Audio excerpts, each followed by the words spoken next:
You know what's up? Another day, another kain na naman tayo mga tropa. Kaya ngayon, samahan nyo akong mag-food trip dito sa Maharlika Village, ang isa sa pinakamalaking Muslim community sa Metro Manila. First stop nga natin itong Joyce Biryani. Umorder nga tayo dito ng isang chicken biryani kasi yung beef na tikman na natin yan. Lagi din naman tayong kumakain dito. Ngayon gusto ko lang ipakita sa inyo kung gaano kadami yung serving. Tignan mo yan, pinili pa na ate yung pinakamaliit na chicken, tapos dinagdagan ng kanin. Joke lang, yung malaman daw yung pinili niya dyan.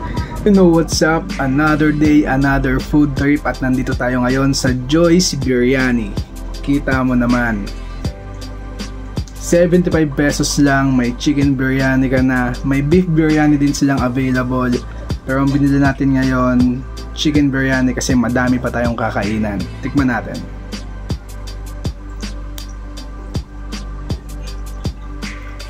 Sobrang malinamnam, maanghang, lasang-lasa mo yung masala, or I don't know anong tawag dun sa pampalasa na to, sa gantong flavor.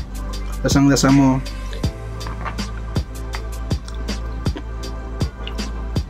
Yung chicken hanggang loob, malasa, hindi siya dry. Yung rice, tignan mo, sobrang solid.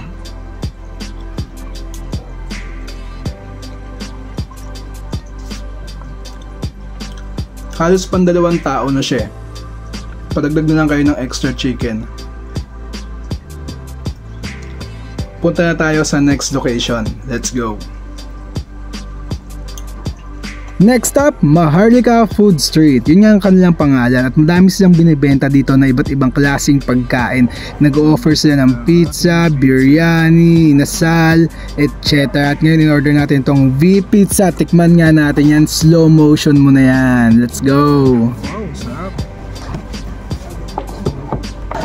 Nandito na nga tayo sa ating lot. Nandito na nga tayo sa ating second stop, Maharlika Food Street. Food Street.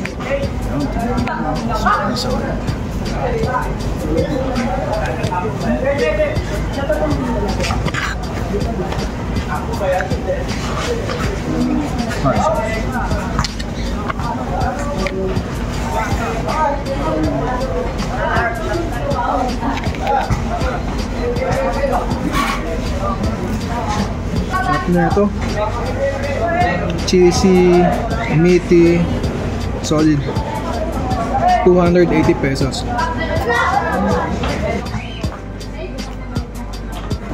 Yung crust niya malutong. Sarap.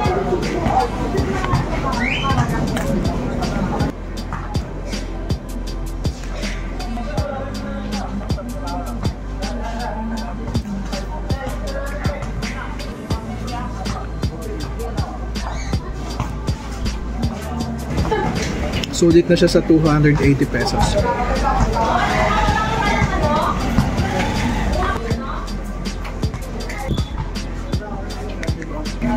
Te, gawa nyo talaga to, te? Yung pizza. Kayo may gawa. Sa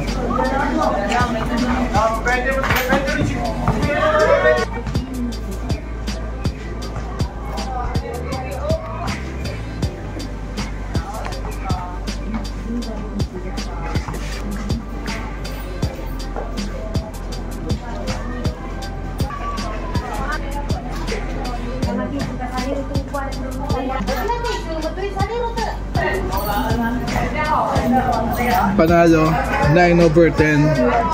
Lipat na tayo sa next location. At syempre, hindi nga makukumpleto ang ating Maharlika food trip kung hindi tayo kakain ng pastil. Kaya pinuntahan na natin itong isa sa pinakasikat na pastilan dito sa Maharlika, ang Hamid's Pastil. Kita mo si Kuya napapasayaw pa, sobrang sarap po. At kung sakaling mabiting ka, pwede ka bumili sa kanila nitong pastil na nasa jar. Yan, may spicy, may hindi. At kung panulak naman ang hanap mo, ay perfect sa itong Control Cafe. Kain itong choco almond or matcha. At habang naghihintay tayo ng order natin, kakainin natin dito yung in-order natin kanina na pastil sa Hamid's. Tikman na natin yan. Slow motion, pasok!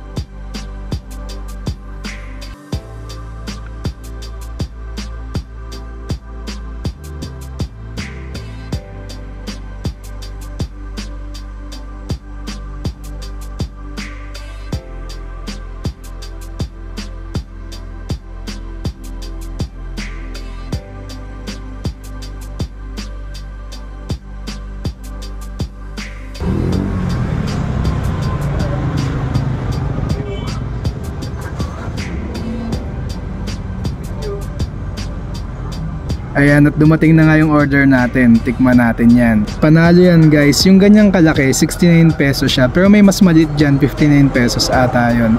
Di ko rin in-expect na sobrang pino nung ice niya. Tapos may parang dinurog na cookie sa ilalim, or di ko alam yung tawag dun eh. Pero basta masarap siya, tapos may toppings din siya.